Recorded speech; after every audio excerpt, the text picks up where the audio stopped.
and work through those together to come up with solutions that work not only for our members, but then can also be applied to the broader industry. We think there is a lot of influence that comes from the customer voice in the US, and we work to figure out ways to channel that for good. The key thing here really is just to know that CEBA's core goal is to support and accelerate customer-driven clean energy for all. And we do have a link to the website if that hasn't already been shared. So if anyone wants to check us out, you can.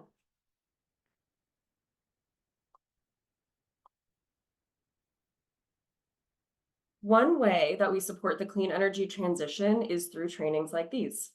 Our goal is to build your knowledge of and comfort on procuring clean energy.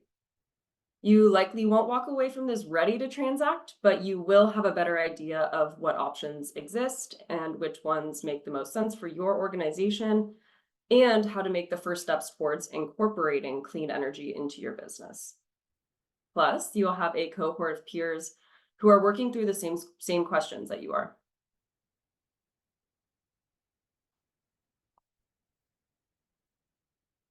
A couple of admin things to kick us off. In all CEBA calls, we outline community agreements. First, we encourage questions at any time. Please drop them into the chat or use the raise hand function of Zoom at the bottom of your window. We ask that you be respectful and present. And at CEBA events, we want you to share the information you learned. That's the whole point. But we need to respect confidentiality. So when you leave, you can say what was said, but not who said it. And finally, please follow antitrust guidance. This is our antitrust reminder. Please do not discuss any non-public, competitively sensitive information. We have a few examples here, so I'll just give a few seconds for you to take those in.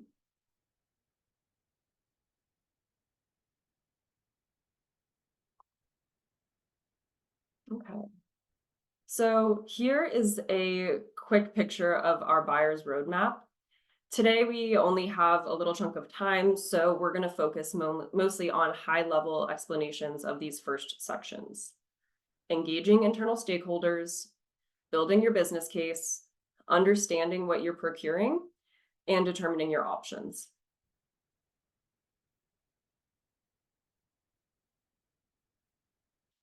And here is a glimpse of the content we will go through. We are going to provide some context about why you are here today.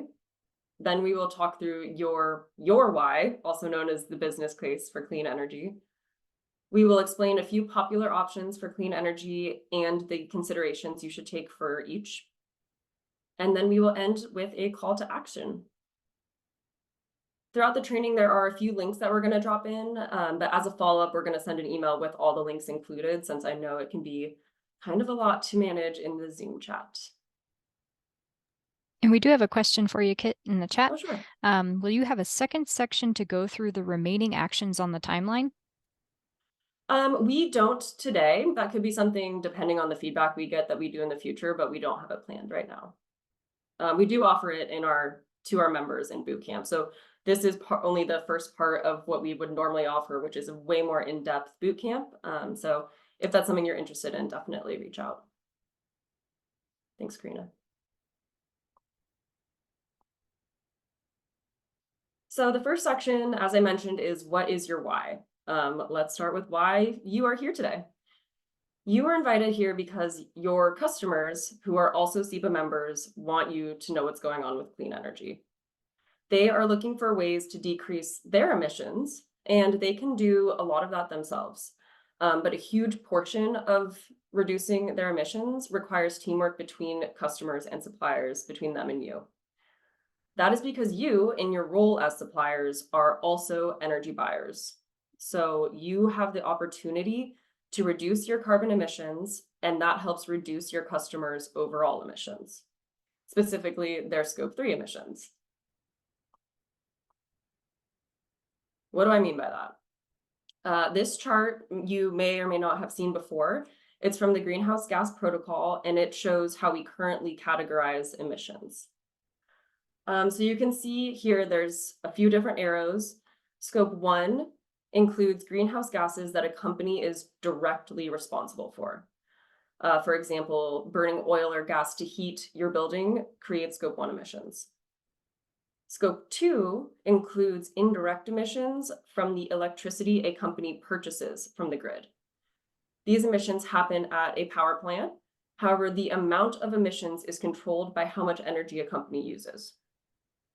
So if the company uses less electricity, there would be less need for gas or coal at that traditional power plant. Scope 3 includes all other indirect emissions that occur on a company's value chain. So you have business travel, and it's also connected to materials and supplies that a company buys, which is likely how most of you come into the conversation from the perspective of your customers, because you are providing those materials or supplies.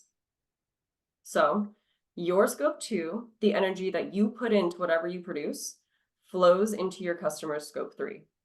Your Scope 2 is their Scope 3, meaning that for them to reduce their Scope 3, you need to reduce your Scope 2. And that's why, or at least part of the reason why, your customers care so much about making sure you have the information you need to procure clean energy. And this would apply to you too. So your Scope 3 would be the Scope 2 emissions of your suppliers, and that goes all the way through the value chain. So this obviously gets a little confusing because everyone has Scope 1, 2, and 3 emissions. But the purpose behind having multiple categories is to help increase ways in which companies are trying to reduce emissions. And it sort of forces companies to be more involved than they otherwise would have been. So just one example I've seen uses a car as the main character. That car might create Scope 3 emissions for drivers because employers have it as business travel. The company that made the car has the materials and supplies aspect. And then the oil company provides gasoline. So each of those players can approach emissions reductions differently. The employer can encourage employees to walk or take public transit. The manufacturer can make more energy efficient cars or make electric vehicles. And the oil company might look to alternative fuels. So because we have different pieces of that puzzle, approaching this one problem from different angles, the potential for actually making an impact is so much higher. So you definitely don't need to understand all of this today, but if you want to look more into it, we have a couple links from GHG that you can look into, and you can also follow up with us. So I would like to pass it off to Taylor. I saw you on here. Yeah. To give, just to get a bit more context on why suppliers are so important to you, and the perspective from General Motors. Absolutely. Well, thank you, Kit, and thank everybody at CEBA, and everybody on the call today. So I'll do a quick introduction. I'm Taylor Searcy from General Motors, and I sit under the part of our organization that's called Sustainable Workplaces, and our whole goal under the Chief Sustainability Officer is to support one major aspect of our vision, which is a future of zero emissions. The other two zeros, which also are very nice, zero crashes and zero congestion.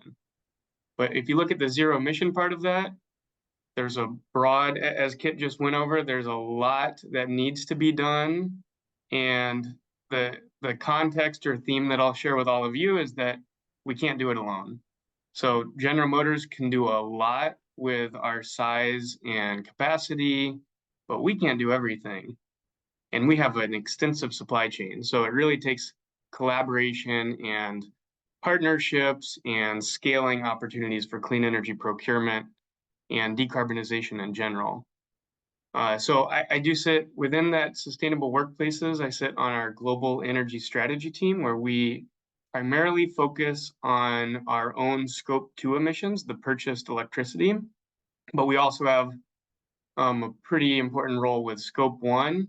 And then I am kind of the internal liaison with, some of you GM suppliers may know the team under Fred Gersdorf and Global Purchasing and Supply Chain, who looks at our supplier sustainability initiatives. So I really my role in this and why I'm excited to support CEBA and all of you is that there's an opportunity here with our suppliers to really make an impact. In some of the ways we've done this in the past, and we continue to do so, are with a monthly energy webinar, which primarily focuses on energy efficiency improvements at your facilities, on a variety of topics. We have once a year, this was last November, a supplier energy symposium, which I suspect many of you might have tuned into. If not, you can get it through our GM Supply Power portal. And a lot of kind of one-on-one conversations with our suppliers on where to begin the journey, how do you set targets, how do you even start thinking about energy efficiency improvements at your site, clean energy transactions, like anything from on-site solar to the broader larger scale virtual power purchase agreements or green tariff opportunities with utilities. So the one piece of this that I always point suppliers to is back to CEBA. They're an amazing resource, knowledge and the skill sets that CEBA brings really provide they really amplify our voice and those of our suppliers. I did want to share, since we're talking about scope emissions, kind of to give you a sense of scale here. Let me see if I can share my screen. One second. All right, hopefully you can see this. I might have to zoom in.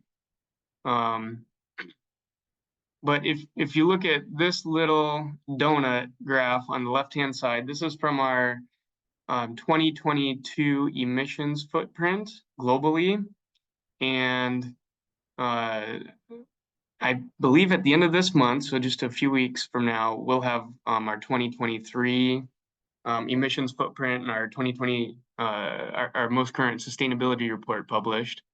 But it's more or less the same. That 1%, that little tiny light blue, 1% of our overall emissions is scope 1 and 2.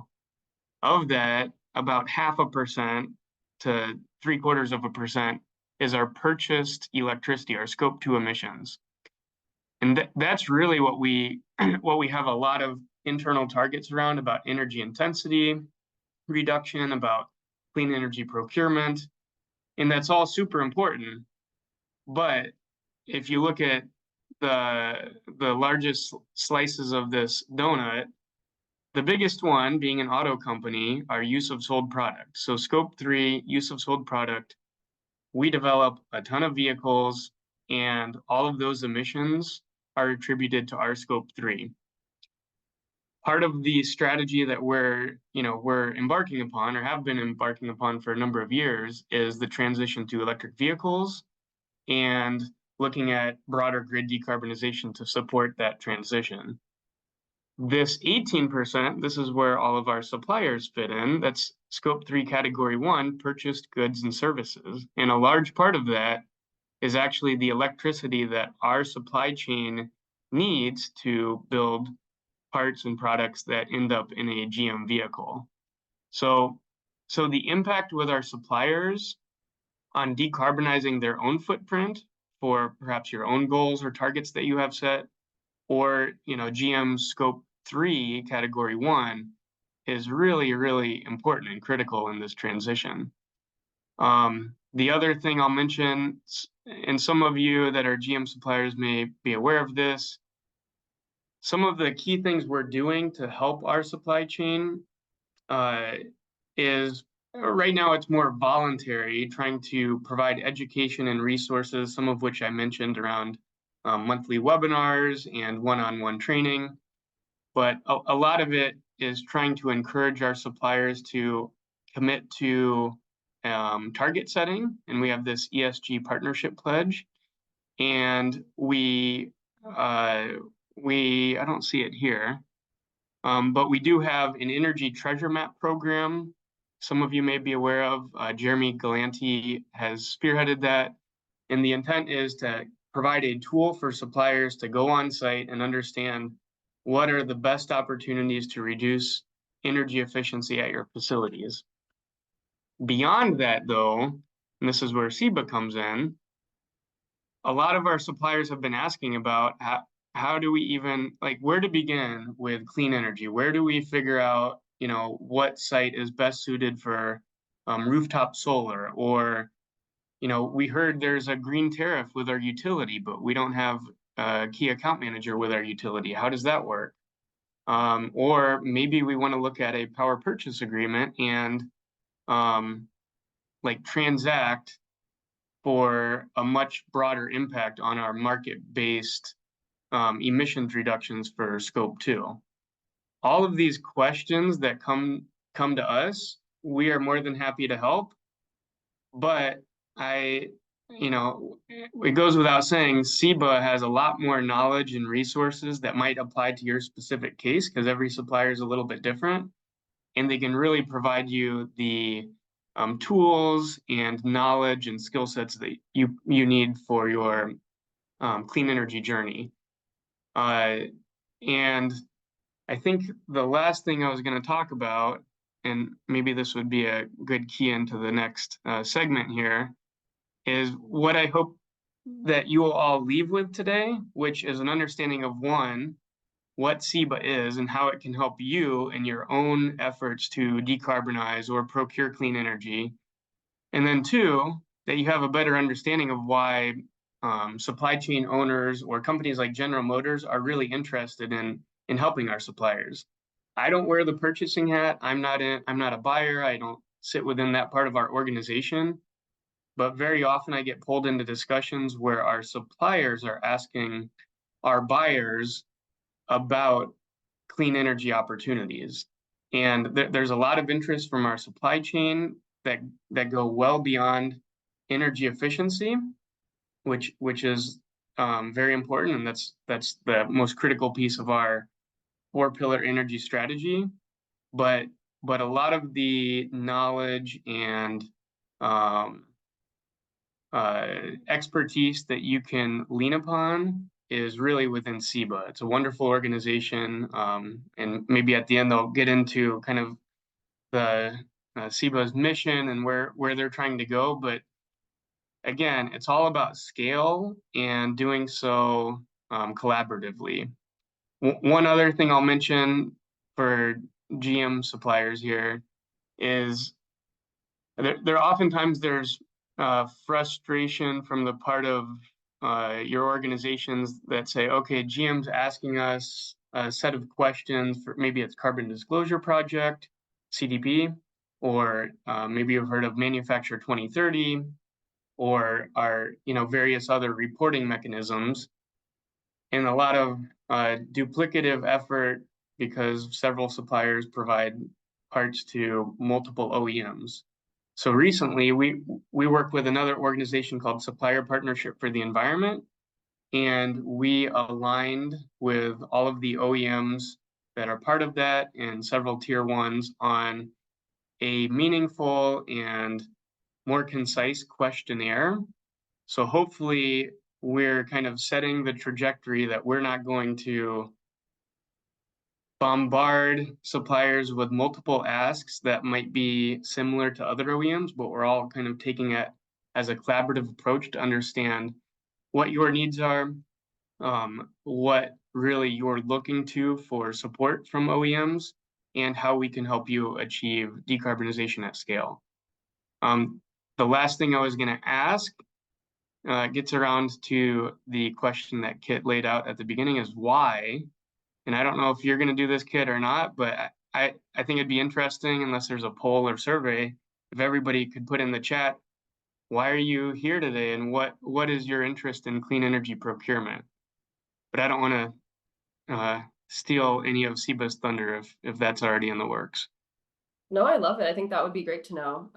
If people are comfortable sharing, yeah, put in the chat, why are you here? What sort of interests you? I know a couple people have been adding a little bit about their experiences already, but it would be great to know.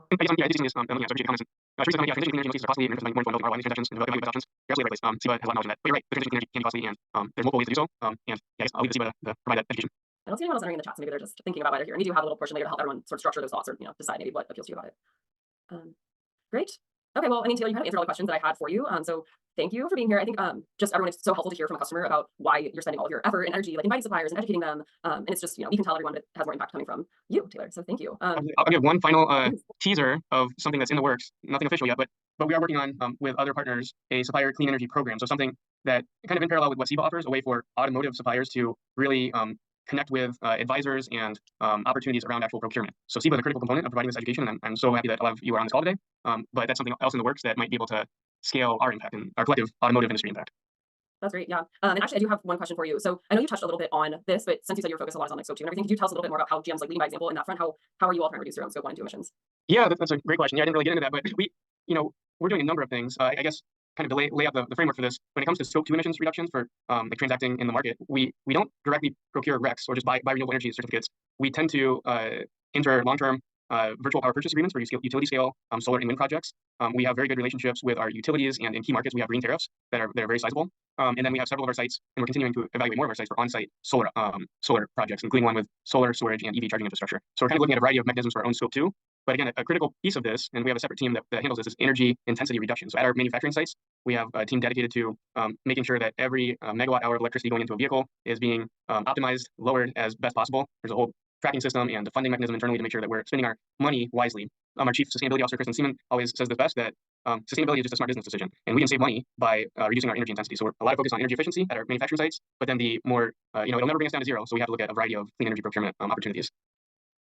Great, thank you. Yeah, and like Sarah said in the chat, we're going to sort of go through all those options so everyone has a little more information about them. Maybe they find you. So because we saw Diana in the chat also says that they are a construction firm and they signed the GM sustainability commitment, which is great. So they want to learn from leaders who have sort of gone before, which is so smart. I was talking on a webinar the other day, and one of the pieces of advice or best practices that we really recommend is learn from people who have already done this. Like come to these sorts of events, ask questions, don't make the same mistakes over and over that people have already done. So love to hear that. Okay, cool. Well, Taylor, thank you so much. You are definitely free to hang around a little bit more for the whole time, but I think that's been really helpful. So thank you. Got it. Thank you. Yeah, I'll stick on for a few more minutes and then have another call. But thank you. And also, just some of the questions here in this chat are awesome. They're great questions, and you definitely are at the right place. Thank you, Taylor. All right, I'm putting my screen back up. So that gives you a little bit about why you're here, right? Your customers want you here, and you fit into the overall equation of these emissions map that's happening. So now let's look at why clean energy fits into your business strategies. When we give this presentation to our members, we ask our attendees to think through your why or your business case for procuring clean energy. For this group, we'll go through the common reasons, which are listed here. We have employee attraction and retention, risk management, brand building, and stakeholder demands. And I'll emphasize the aspect of this why in your role as suppliers. So there are many things that tie back to your business case. Different companies and different departments within each company will latch on to different motivations for switching to clean energy, and it can be framed many ways. So the key really is to find out what is important to you and to your company. Maybe what's important is the employee retention and competitive hiring appeal. Over half of Gen Zs and millennials say that when deciding who to work for, they consider a company's environmental impact and stance on sustainability.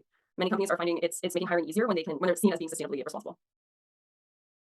Maybe your big concern is risk. If you look at the news, you'll see headlines about new reporting regulation, businesses and industries being scrutinized for their failure to operate sustainably, infrastructure being damaged by climate change-related disasters, and a general movement of states, companies, and really all kinds of organizations moving towards a new norm of low or no emissions practices.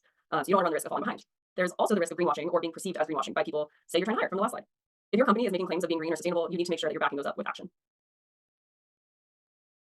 It could be that you want to demonstrate brand leadership on this run. Customers care about environmental sustainability. IBM published a survey in February 2022 showing that environmental sustainability is something that over half of customers say they think about in their purchases. And that same survey also showed that they act on that by choosing products that were advertised as being more environmentally friendly, even if they were slightly more expensive. And it's evident even in CEBA membership. The industry leaders are in on this movement. We just heard from Taylor at GM, and then this little snapshot is just the first page of our membership. So it's available on our website, and you can see all the big names that are joining this movement, which you probably already know because you are their customers in a lot of cases. Maybe, as I think is the case for many people here today, your choice in energy matters to your external stakeholders. Investors, NGOs, customers, they're all monitoring sustainability efforts. In fact, nearly 3/4, 75% of companies have board-level oversight on sustainability work. And scope 3 is 70% of total emissions, according to the Science Based Targets initiative. So it's a huge opportunity for lowering emissions. Many regulatory and guidance bodies are putting pressure on companies to report all their emissions, and investors are looking at climate-related risks before acting. So given all of those reasons to include clean energy in your procurement strategies, it's not surprising that we are seeing an upward trend in clean energy transactions. Most recent numbers from our deal tracker, which I think we have a link to that we can drop, show how contracted capacity announced in 2022 exceeded 2021 numbers by nearly 40%. And that's even more impressive if you look at numbers from 4 years ago, 8 years ago. Looking at this chart in 2016, you can see that there was just a measly 2-ish gigawatts contracted that year. So this is definitely an upward trend.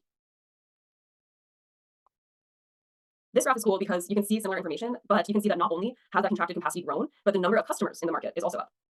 In 2022, 67 customers did 148 clean energy deals. That's compared to, for example, 2014. There were only 7 customers and they did 8 deals. So there's lots of progress here. You can also see that it's not entirely smooth sailing. 2023 numbers are slightly lower. We think the reason for that is there has been a lot happening in the past few years, and it is finally starting to catch up. Solar prices and prices in general were up. There's uncertainty and some backlogs in permitting. So there's a lot of challenges that energy customers are overcoming. However, we still see that customers want clean energy.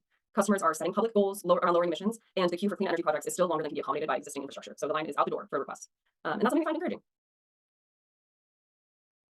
To drive this home, requests for emissions data is increasing dramatically. So we can tell that customers are still focusing on this. You can see here, looking at the peach colored bar, that there were over 40,000 suppliers requested to disclose their emissions through CDP. And that's just one reporting option. And that number of requested suppliers is nearly double the number from 2021. More customers are being compelled to gather emissions data from suppliers. And that's only the start. So they're getting that data, they're establishing their supply chain programs, but eventually they're going to want to start seeing progress on lowering those emissions.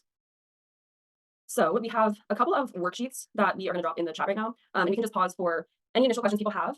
And we're going to give you a few minutes to look through these worksheets. Specifically, we're going to start with the building the business case document, which hopefully everyone can access, but let us know if you can't. And we're going to take about 5-ish minutes to look through that, start filling it out, think about which of these reasons appeals to you the most.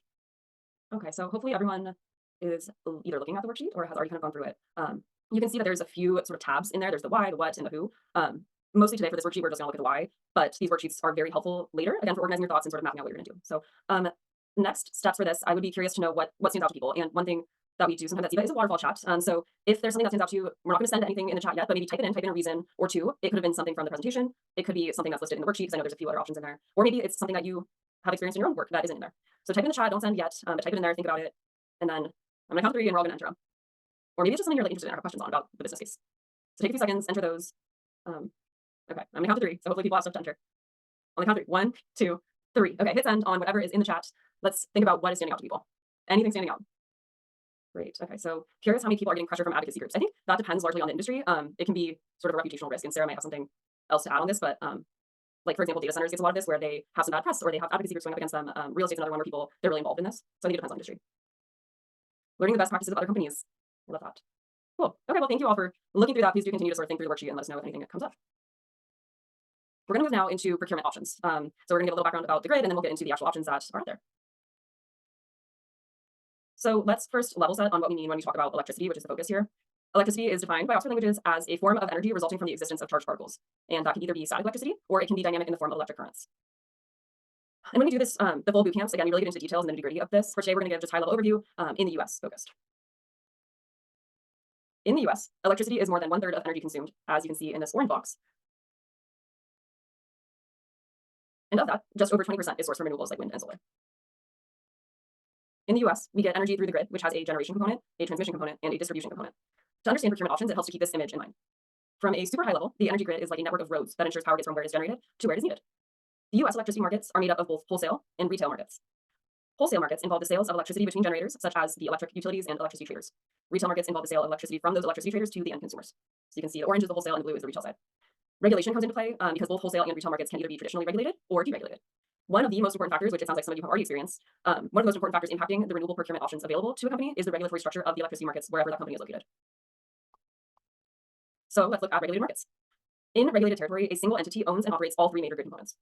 Utilities in these markets are frequently vertically integrated, which means they own and manage the entire supply chain, generation, transmission, and distribution. Everything from the power plants to poles and wires that bring electricity to your home or business. In traditional or regulated utility territories, there are no other options for your electricity other than the utility. This structure still exists largely in the southwest, southeast, and northwest parts of the US. So you can see those are kind of the tan color on the left map. And so what does that mean for you? Regulated markets limit your choice. In regulated markets, you do not have a choice of where you buy your electricity. And this is why the virtual power purchase agreement exists, to enable customers who want renewable electricity to cover their load with RECs when they can't source renewable energy locally. We'll get more into all of that too. In contrast to that traditional utility region, where one utility manages all 3 components, we have the organized wholesale markets. The map you see on the left shows areas in color with organized wholesale markets. These are areas where a regional transmission organization, an RTO, or independent system operator, ISO, has been developed to manage a competitive wholesale market for electricity supply that non-utilities can participate and trade power in those markets. RTOs are also known as balancing authorities, as they are responsible for ensuring that electricity supply and demand are in perfect balance at all times. So overall, the creation of organized markets creates transparency for price, allows more parties to participate in the market, and uses transmission resources more efficiently by reducing congestion. You'll notice there are 7 organized markets on the map, and they cover about 2/3 of the US. They also do not perfectly align with state boundaries. Each RTO is a different structure and manages its areas within its own specific rules, which are regulated at a national level by the Federal Energy Regulatory Commission, FERC. However, ERCOT in yellow down there is an exception, as is regulated at the state level. The term RTO and ISO are often used interchangeably, but there are a few small differences between them. And anytime we talk about an organized wholesale market, we're talking about an area with an RTO or an ISO. Going back to our traditional market structure, we have generation, transmission, distribution, underlying different market dynamics. Focusing on the generation side for a moment, in areas with RTOs, the RTOs manage competitive markets for generation. They also manage planning and access to transmission, but they don't own the transmission lines themselves. On the right, we see a map for retail choice. What is that? Areas that have retail choice are largely in organized wholesale markets. In this structure, there's now competition at the wholesale level and the retail level.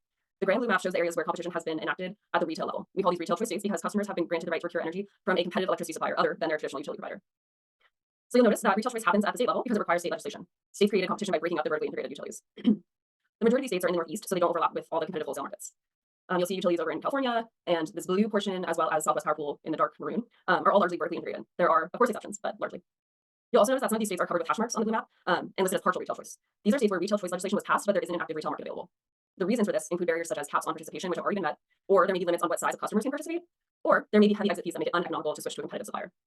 So in markets of retail choice, on the retail level, there are still traditional utilities who manage distribution. They own the poles and wires to get electricity to end customers. But there are also competitive suppliers who provide electricity products, including renewables, which compete against traditional utilities. Essentially, in retail choice markets, utilities are no longer vertically integrated, which is why these markets are sometimes referred to as restructured markets. At CEBA, we believe that well-implemented and designed organized wholesale markets provide significant customer, societal, and environmental benefits. And we see that, most corporate deals were in organized wholesale markets. And with that, I'm actually going to pass it over to Sarah, who will take us through the options. Thanks, Kit. Hi, everybody. Maybe we should pause here. That's a lot of information. We are going to translate that into why it matters for you. But any questions, feel free to put in the chat or come off mute about just the U.S. market structure. Okay, if any questions do come up as we go forward, feel free to ask us. This is definitely content that can be mystified, so feel free to ask. Okay, please feel free to move forward to the next slide. So what I'm going to chat about is the options that you have as an energy customer. All of you are already energy customers, so that's the good news. Now what we're going to talk about is how you can translate your sustainability program goals, your organizational goals, into clean energy, being a clean energy customer. And some of the options are more available or less available based on where you are in the country, and so that is something that we'll talk about as well. Big picture, there's three big options that you have. We are going to talk mostly about the US, and a lot of these options translate outside of the US as well, because I think some of you are calling from other parts of the world. The first category is the unbundled renewable energy certificate or environmental attribute certificate. We'll dig into a little bit more what that is and why is it important, why it was created. The second category is on-site clean energy projects, and a few different flavors of what that can look like. And then finally, off-site energy options. That actually has the most options for you, and we'll spend a little time on those different options as well. Okay, let's get into this. So unbundled RECs, why are those important? Please, thank you. So a renewable energy certificate or an environmental or energy attribute certificate are synonymous. REC is the term that's most often used within the US in particular. Outside of the US, they are most often called EACs or IGOs, or there's different acronyms. Fundamentally, they all serve the same purpose, which is that they were created to provide a trackable unit, a commodity, that is tied to the production of renewable energy at the time when it's created. And this is specific to renewables. There are credits related to other generation products, such as nuclear, but we're going to focus here mostly on RECs, which come from traditionally what's called a renewable energy project. So when the renewable energy project creates energy, so let's say it's a wind project in North Carolina, that project, as it creates the energy, creates 1 megawatt of energy, or it creates 1 megawatt hour of energy. As that is deployed to the grid at the same time, a renewable energy certificate is created. So for every megawatt hour of energy that's created, there's a separate tradable unit. That's the REC or the EAC that's also created. Okay, could you move forward one? You're right, Teresa. Yes, so it's important to think about, I will get into CDP and SBTI in a second, and how that may determine how you make selections. So in the US, the Federal Trade Commission oversees environmental claims related to your to how you position any marketing related to green energy, clean energy. To claim that you are using or you have invested in clean energy, you need to have proof of that. The environmental attribute certificate, the REC, is the proof. And so if you want to make a claim, you need the REC. So that goes for any project: on-site energy, off-site energy, engaging directly with your utility, or buying something called an unbundled REC, which is its own thing. So it's a little confusing, and then the REC does exist at different levels. So is that clear to everybody before we move forward? Because that is an important concept. Okay, so let's move forward and talk about what that means and the implications for it. So as I said, the REC is the proof that you can make the environmental claim. It is watched by regulators. It's also a tradable commodity. So for a energy developer, somebody who's putting the steel in the ground or the solar panels on the roof or in the ground, this has created an environmental benefit for them as well, as they can make money off of the sale of the REC as well as the sale of the energy. Owners of the RECs can decide to either use that to make a claim, and therefore you have to retire the REC, or you can use it in a situation where you may want to arbitrage it. You may want to say, we don't want to make a claim on this. We will buy other RECs. If you have a favorable price, or just have different motives, you could decide to sell those RECs back to somebody else, or a developer can aggregate these and sell them to people. So in the end, if you want to make a claim, you need the REC and you need to retire it. Okay, let's go to the next slide. Thank you. So again, this is just a summary of the REC. So let's page forward to the next one, which talks about how this fit in. So REC is required, again, regardless of which choice you choose. And there's an option to simply engage in this unbundled REC market. So that's a market where you can buy the REC, and it's often for a one-year purchase without having to do anything else. As we call this unbundled because they don't come associated with any power purchase itself or any other contracts. You're just simply buying them. That is a compelling and often very feasible way for companies to enter into the renewable energy market for a few reasons. One, it can help you to establish a program. So if this is the first time that you are doing anything in the clean energy space, this is a good starting point. It's much more simple to execute. It's a one-year contract traditionally. You can explain it internally a lot easier. And importantly, you can establish a budget. Somebody asked a question earlier in the chat about the cost of energy and the cost of clean energy. And one thing to know is that unbundled RECs will always come at a cost because they are something, an additional thing to do. They can also be used even for the largest energy customers who may have a variety of different things that they're using. They can use this to balance out their emissions. So if they had a 100% renewable energy goal, and even their other options, maybe they have an on-site project, they have an off-site VPPA, they still may need to engage in the unbundled REC markets to make sure that they cover their 100% commitment that they've made. So no matter where you are in your clean energy journey, RECs may have a place for you. Let's move forward. The challenge, though, for RECs is that they are always going to be an additional expense. So there's some of the other options that we'll talk about in a second may have an upside. You may be able to hedge some costs in them. RECs, unfortunately, unless you're a really, really great trader, you could be buying them and then selling them and buying other RECs to cover, but it is always going to be for you.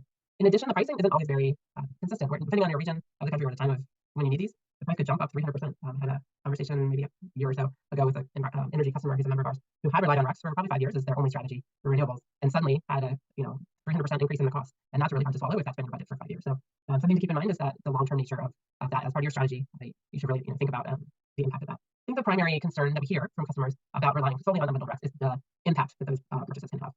And so what that means, and this is additional, actually try to stay away from that word, but the impact of a REC, so RECs are created from projects that are already in the ground, have already been established, that are already producing energy, and it's the product of the energy. So you are rewarding the energy developer, and we advocate that is a great thing. The storytelling around it is a little less impactful than saying you've invested in a project that will go into the ground and will create new energy and a new addition. So something to keep in mind. Again, we believe it has a place in the market, but it's a different story to tell, and it's a different angle on your commitment. I'm going to pause and just address Teresa's questions. Thank you for being so engaged, Teresa.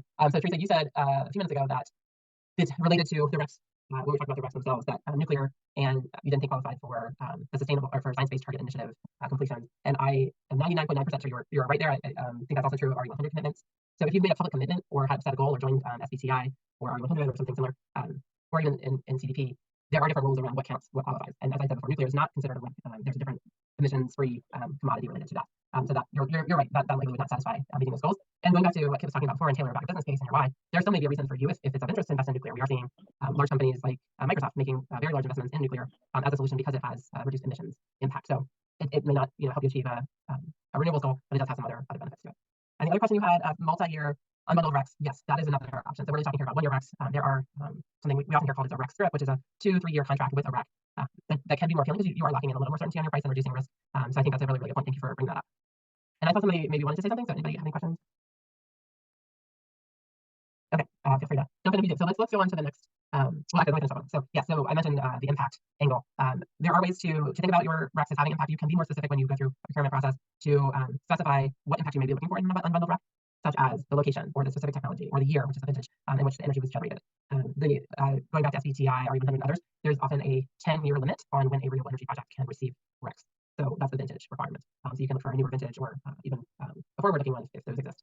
You can also optimize based on location. So RECs do not differentiate based on the emissions reductions themselves. They are again related to just energy generation. You as an energy customer can decide if you would like to pick a project that's coming from a dirtier part of the country as far as the grid emissions, or one that's closer to your location. So there's different reasons to do both. Okay, let's talk about some other options. So on-site energy comes in a few different forms. So on-site means the energy source are generating units, either solar panels or wind, or perhaps geothermal, though we're not talking about that in this training, are either on or very close to your property. And you can have an arrangement that looks like a few different things. One, directly owning the equipment, the panels generating units, and that's called direct ownership. In direct ownership, the energy, some of the energy, maybe all of the energy, is flowing into your facility with any excess going to the utility. And hopefully you have heard what we said about the RECs, and you've negotiated to own and retain and retire those RECs. That's not always the case. There are definitely cases where there could be on-site energy generation, and the building owner or the building occupants don't have any claim to that energy because the RECs have been sold elsewhere. But that's a pretty confusing thing. You can actually have the energy being generated on your roof and energy flowing in to your building, but not be able to make a claim about it if you do not have that REC. So something to keep in mind when you enter into this. And why would that be the case? Well, utilities have a lot of incentives and state regulations that they are trying to achieve as well. And so across the country and in certain regions, in particular, if you're in New Jersey, you'll see this. Like every farm and every home has a field of solar panels. And in those cases, the utility, and let's go to the next slide, that's when you are likely in a lease or a PPA situation. The utility is, you're still getting, you're still generating the power on site and maybe using some as well. But the REC might be flowing to either the utility or back to the project developer. So often the utility can be the project developer. And any excess energy will be flowing back to them as well. So as a customer, you still get a benefit. It's still an appealing option for many, which is you could get a credit on your bill, get a rebate. You're still contributing to more renewable energy being on the grid, which can have which is great. You just need to be careful about how you talk about it. Okay, so it's a few things to think about as you think about on-site as part of your options. It can be very highly visible, we know that, and so that can be a really great demonstration story to your customers, to your employees. That's one of the reasons people pursue it. And it can really reduce your exposure. So it can help you from an electricity bill perspective to potentially reduce the fluctuations in cost. And potentially, depending on your physical setup with panels, it could help you with resilience. So if there were to be an outage, it could potentially enhance resilience. That's very dependent on how it's interconnected to the grid and if you have any power backup as well. So that's not always the case. as many things go, and we've probably said this phrase a few times in this call, it does depend, but every state, even localities have different regulations and rules about how these systems can be interconnected. And if you go the route of a lease or a PPA, you can avoid some upfront high costs. The challenges can be size. So the majority of companies we've spoken with on a building site basis, you may be able to get up to 4 to 5% of your electricity needs met through on-site, but that doesn't cover 100%. So you will be limited. It's often not going to achieve full coverage of your energy needs. And there can be other challenges too if you're not the building owner or have a fixed lease that may limit you. Again, the key message here is that the REC is not an automatic assumption with on-site, so something to really dig into in your contract. And Teresa, I'm looking at your question about not having found a financial model that's feasible for you. That's really important to know. I think it really does depend on roof size. The cost of solar has come down so significantly over the past few years that the equipment itself shouldn't be probably the barrier, but there can be barriers with the contract structure and roof space or ability to do things. So I know you're not alone in having that be a challenge, and so many companies would not necessarily pursue this. And I'm sorry that I don't remember what type of company you're with. Retailers often find that this is a little more feasible for them if they're like a big box store or warehouses because they do have larger roof space that you're manufacturing. Yeah. So if you have heavy energy needs too, it may just be a drop in the bucket for you. And Teresa, we can always follow up on email or phone call if you like. So let's go to the next option, utility green tariffs. I think Taylor mentioned that this is one of the options that GM has pursued. Many companies have.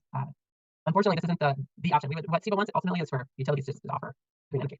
And so that's our long-term goal, is that you flip on your light switch and you don't have to go through all this training. In the meantime, there's a lot of utilities that are hearing from their customers that this is an area that they do want options.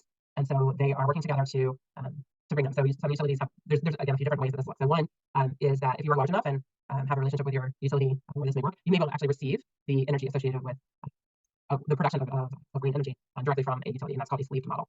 And I thought sleeve was a strange term here. The sleeve essentially means that you are directly receiving the receiving energy. And PPA is a power purchase agreement. That's typically for a larger customer. We've seen this successful with data centers or manufacturing companies who are in a region and have a higher energy demand and a consistent energy demand is often very appealing here. And so, depending on the hours of a manufacturing company, that could be appealing. The data centers have a pretty steady energy demand. So in this situation, thank you for going forward. The clean energy developer, or the one putting the steel in the ground, will produce energy. So the energy flows to the utility. The utility is buying that and basically passing it on to the customer, so you, the end customer.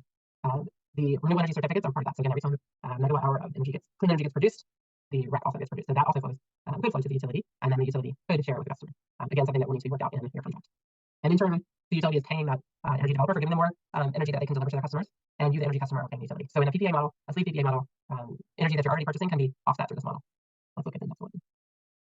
Another option we often see, this is a bit more feasible, is where the utility or generator just creates a bunch of energy and says, oh, we're just going to have people subscribe to it. So think of a magazine subscription. They're just waiting for people to subscribe. So there's obviously a cap on it, but they would offer, this is more open to different size needs. So if you have a lower energy demand, this would be a more feasible option for you than a sleeve PPA. So similar dynamic. The difference here is that sometimes residential customers can also be participating in it because again, it isn't necessarily as focused on large size. So if you're a smaller or medium-sized company, this would be an appealing option. Let's go to the last option. So just a note, again, these are unfortunately not available everywhere, but we are seeing a lot of increased availability, which is very encouraging. CEBA's been tracking utility green tariffs for the past 6 or 7 years now. And in October 2023 last year, we updated our report and saw that there's more than 50 green tariffs that have been approved, really widely available across the country. One thing I will note is that availability is a challenging term because sometimes these programs open and literally minutes later close because they are fully subscribed because people know they're coming and there's such demand. So what we would recommend if you are interested in receiving green energy through your utility is to engage with them, talk with them, let them know that you have an interest in this. That's an option beyond just pay your current electricity bill. We encourage you to advocate for yourself. And we do have a primer on it. I don't know, Karina, if that's what you linked here on how to engage with your utility, but that is something that's just recently come out actually. I think I have it. I'll find it. And that is something we recommend to do. And for medium, small customers, you have a voice even with your utility. So consider that. Okay, let's go to the next option. So again, to recap for green tariffs, the biggest challenge is that they're not available everywhere, and sometimes they do cost you extra on your bill. The advantage, the one that we didn't list here, I think, is that you are fundamentally greening the grid by engaging with these. So the utilities are adding more power when they get the demand signal to add, and that's a really great story. They do have a lower risk profile. You're not entering into as much financial risk on your own side. You may have also some of the stakeholders are already working with utilities or procurement teams, maybe yourself, and so this isn't necessarily as big of an internal benefit. Okay, let's move forward. Kent, how are we doing time? We're good. Okay. All right, let's talk about community solar. Continue to ask questions as you have them. Community solar is becoming more and more available across the US and outside the US as well. They are typically a smaller project, so we usually see about less than 5 megawatts. For comparison, a new utility scale project may be 75 to 100 or bigger megawatts. So they are smaller, and that can be more accessible for you as an energy customer. They're often also intended to serve municipal or community needs, which can have a great story associated with it. They can be offered through your utility itself or by a developer, and you may be one of many subscribers, so not different than the utility engagement options. Or you could be the anchor tenant, the fundamental one who's like getting the project started. Overall, we love community solar. It's a great great demonstration of your commitment to communities, and it offers a lot of really great upsides. So on a contractual side, not that different, honestly, again, from the utility engagement. You may be working directly with a developer to say, hey, we're going to invest in the community solar, or you may be working directly with the utility and doing it on your behalf. It depends on where you are in the country and the different contract structures. To note, the RECs for these projects, we say often do not come with the project. So either the RECs are being reserved for the utility or being sold for another purpose to generate revenue. So if this is a core strategy for you, keep that in mind, watch carefully for what happens to the RECs, and think about if you do need those RECs depending on claims that you need to make. Here's a couple of very cool examples. Arcadia Power, which is around the country in the US, is for residents. They can subscribe remotely. And so again, you don't have to be directly tied to where the power is being produced. One in Colorado offers subscriptions to different types of companies, businesses, and residents. So it can be an accessible option for those who cannot put solar onto your own roof for whatever reason, but still invest in the energy transition. And here's a map that shows you where across the country it is available. Again, availability here means that maybe it's been legislated to be available, but isn't necessarily actually available. So the good news is that across the country you see a lot of options. This has also grown over the past couple of years with the Investment Reduction Act. There's been a focus on this. And so there's a lot of areas where it's becoming more available. Some areas where it's restricted to certain types of subscribers. But our prediction is there'll be more community solar available every year. So again, just to recap, advantages, this is something that residents, smaller companies can get access to, have an impact. It can be a savings because you're getting often a rebate or getting a reduced rate for energy spend. That's again one of the reasons the REC that doesn't come with it. And as an anchor tenant or one of the leading companies that's investing in it, it has some really great storytelling. The challenge, again, REC. We talked about it a lot.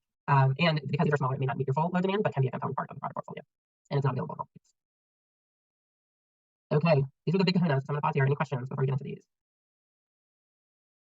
All right, so the final couple offsite options we're going to talk about, on-site and offsite options, are power purchase agreements. These are longer-term investments in projects that are typically what we call utility scale. So again, you're going to see these commitment typically 50 megawatts and above. I would say 50 is probably a little bit low right now given market conditions, but the average company is investing in about, or signing on to like a 10 to 15-year agreement for these. So a physical power purchase agreement is a much bigger scale offering. You are fundamentally helping an energy developer to finance their project to make it feasible. And you are likely one of many parties investing in the project, but without you, the project wouldn't exist. And so that's the additionality story, that's the impact story that's very compelling, and often why we see the majority of larger energy customers engaging in these power purchase agreements, both physical and virtual. So the difference between the physical and virtual, one is literally physical, it's delivering the energy to you. And so for that to happen, often you need to have specific market conditions, physical conditions to be able to receive that much power. It's not very common to see a physical purchase agreement for a company. The ones we see do it are mining companies or very, very large manufacturing sites, very energy intensive. You also need to be able to manage that energy. So this isn't a very common option, but it is out there. So I think we'll spend most of the time talking about the virtual power purchase agreement. And just one note on the direct, that also requires you to be in a unregulated or like deregulated market. So if you're directly receiving the power, you need to be in a market where that is an option for you. Going back to Kip's slides several ago on the map on the left side, in this scheme, we are operating in the wholesale market, not in the retail market. The other schemes we were talking about around community solar on site, those are at the retail level. So that means you're dealing with the end customer. When you're investing in a VPPA, you're moving up the energy supply chain into the wholesale market. And so in a virtual power purchase agreement, the arrangement is you as the energy customer are not directly receiving any energy from the project, but you're investing in, let's say, a 10, 15-year contract with a developer where you're saying every hour that you are operating and delivering clean energy to the grid, we will pay you. And that's called a strike price. That's you're paying a set price every hour that they are generating. In receipt with this energy developer, you are receiving back a REC because you're smart and you negotiated that, and you're also receiving back a market price. So unlike the other projects we talked about, this one actually has, this is a financial, you're playing the market here a little bit. So if you just do decide to go into the virtual power purchase agreement, there will be a lot of energy modeling. We advise you to get an advisor, and we'll talk about that in a second. And you'll be signing a longer term agreement that every month you're going to get a settlement where you are figuring out what happened in the market and what did I negotiate for. Again, this is the place we see a lot of customers going because you can procure at scale and for a long period of time, and you're directly contributing to adding electricity to the grid. In this scheme, you still need to buy your energy. Just want to make that clear. You're not buying energy. You're not receiving energy from the energy developer. The grid is receiving energy, but to make your plans, your offices operate, you still need to have a separate contract with your electricity provider. That was a complicated concept, so I'm happy to answer any questions. I will just summarize that, some of the advantages, again, around scale, really good story, compelling potential, and you can create co-benefits. I didn't talk about that too much, but you can have a little bit more control because these projects haven't yet been created. Have a little bit more control over things like job creation, community benefits, potentially habitat creation, etc. And you can pick projects that favor that. The challenges can be, for the first time to do it, it's a little bit daunting. There's a stakeholder engagement process that we would be happy to talk you through. Your CFO will need to get involved. You likely need an internal and external legal advisor to support you. So the stakeholder engagement part of this can be challenging, and that's the financial contract. And if you are a smaller company, it also may not just be the right fit for you at this time because of, again, kind of the expectations in the market, again, around 50 to 100 megawatt projects. And Seth, I see you have a question. You have 150 megawatt hours between 8 sites. That's your own site, I'm guessing. But it's been difficult to find developers to partner with at this capacity. We do, so yeah, so your question is, can we help you get connected? Yes, our members include energy customers such as yourself, as well as developers and advisors. If you're not already working with stuff with an advisor, I would recommend that you do that because there are solutions for every size company, and it's a matter of finding the right fit. In my previous job, I was trying to solve for this and made the mistake of going directly to a developer and asking the developer to give me a proposal, and I bypassed the proper market and advisor to and tell me what the best solution was. So I do recommend talking with advisors first. But we have a lot of really great advisors and developers in our community we can help you with. Yeah, I know it's not the easiest. We have some companies that specialize in smaller businesses, so we can share those with you. Okay, I think that's the end of my section. Yes, it is. Thank you so much. So we have another worksheet here. So Queen, if you want to go ahead and drop that. I don't think we need to spend time looking through it. I'm gonna give us like 2 minutes just to make sure everyone has access to the worksheet. I invite you all, it's super helpful for just thinking through what solution is best for you and then what steps you need to take next. So give it a minute, try to click into here. And it just like it helps you think through what your need is, where it's located, all the considerations that Sarah just went through. And so yeah, just take a couple minutes, everyone click in. I had planned for us to sort of do the same thing where we maybe talk through it, but I think right now we'll just pause it. Anyone has questions or anything that they want to add, please go ahead and do that. Otherwise, we're just gonna sort of keep moving and I think leave a little bit of time at the end for you to do this and have this as a resource. Let us know if you have problems accessing it, but I am going to actually go ahead and move to advisors because Sarah was just talking about them. And we are not going to get really too far into this today. We really wanted to make sure you all know that you're not expected to know how to do this all on your own, and there are professionals who are good at this. I have at the end in the appendix when we send out these slides, there's a list of CEBA members that you can reach out to for services if that's something that you're looking into. So you can look into that after, but we wanted to give just an overview of what the advisory options are. So as Sarah mentioned, we recommend hiring outside assistants. Buyers advisors, they can help you from the strategizing phase all the way through the transactions, and then outside counsel is another separate option that can help you navigate the legal waters. The key takeaways from this are the buyers advisors, which include both consultants and brokers, play a really important role in the clean energy procurement process, especially for new or inexperienced energy customer organizations. The amount and type of support from the buyers advisors varies on a case-by-case basis, given the needs of each organization's internal procurement team and the complexity of the project. So also will note the services are not always purposely split in this way. There can be overlap, but this is just to help you get an idea of who you want to reach out to for each instance. And of course, in addition to professional assistance, it helps to talk to people. So the people on this call, or maybe your customers, might have advice on who to talk to, what they've been through, what worked or what didn't. So definitely utilize your network of peers and learn from other people. So I'm going to just end this call with a call to action. So what can you do? What's next? What can you do to continue what you've started today? And I know a lot of you are sort of already on this path. Some of you might be earlier and some of you might be farther along. But no matter what, I think these will apply. So first, get others in your organization on board. We spent time today thinking through your why, your business case. Now go and share those with other departments. Make sure other people in your company are educated on clean energy, and because this takes more than just one person. You can't do this alone. And even, Sarah mentioned getting the finance department involved in procurement, sustainability. Like this requires everyone to be on the same page. So be an ambassador. 2, respond to the questionnaires. Taylor referred to a little bit of questionnaire fatigue that's plaguing everybody. Everyone's so tired of answering all these questions, but hopefully this was a reminder about why it's important and why the data, how the data is being used. Earlier, we saw this CDP chart when we looked at the peach bar, but if you look at the darker orangey bar, that's the number of suppliers who actually responded. So you can see in 2022 was less than half of suppliers that responded to the requests on CDP, which is better than 2021, but there's still so much room for improvement. And the other part of that is don't be afraid to give your customers feedback. This is really an opportunity for partnership. So if there's something that is really difficult to answer or doesn't apply to you or it would just take so much work, let your customers know that. We've talked to a lot of people who adjust their questionnaire practices over time when they've heard from their key suppliers that something isn't working, and then they're able to actually adjust their process. So definitely speak up and, like Sarah said, advocate for yourself. 3, make a plan. You have a couple of worksheets that we sent through, so I encourage you to reference those and map out who you're going to talk to next and decide which solution maybe makes sense for your organization. 4, of course, we think you should join CEBA. I'm biased, but it is a great place to talk to other people about their experiences, get access to a variety of different companies at all different levels and that play different roles in this clean energy transition. And if you're interested in that, you can reach out to me after and I can connect you with our membership team. So with that, thank you all so much for your time. I know it's a long presentation, a lot of sort of dense information, but really appreciate you being here. Please send feedback. I would love to know what you think, and we will send an email with all the links and slides and recording for you. But I would love to know what you thought. So thank you. We will be in touch.